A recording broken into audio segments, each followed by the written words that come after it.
From heady years to emotional drama almost overnight, the sudden collapse of an Australian carrier, thousands of stranded passengers and around 17,000 bewildered staff members suddenly without jobs.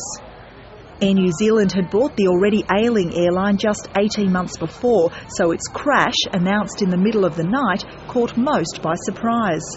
Former Customer Services clerk Dennis Bell saw the last plane arrive into Brisbane.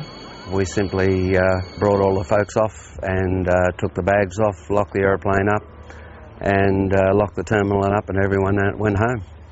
It was a similar story across the country. Former leading hand David Lupton had been with Ansett 27 years. People just thought, well, this is a joke. How can we be going bad? And then one day they just locked the doors. The end of the airline, but not the end of the story. Staff were still owed more than $750 million in entitlements. It's been a long time coming, but finally the administrators Cordamenta say they've now sold all of Ansett's assets and will provide final payments in about 3 months. That's on top of final superannuation payments, which are expected next month. In the end, staff will receive close to 95% of their entitlements.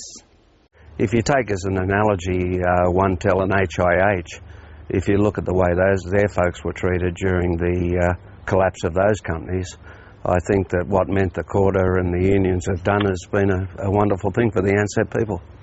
Closure for some, but all too late for those former Ansett employees who took their own lives and others who still bear emotional scars. Even today, a lot of people owe money to their families. They just can't pay it back because they've never got back on their feet again. Initial anger at the owners Air New Zealand has not subsided.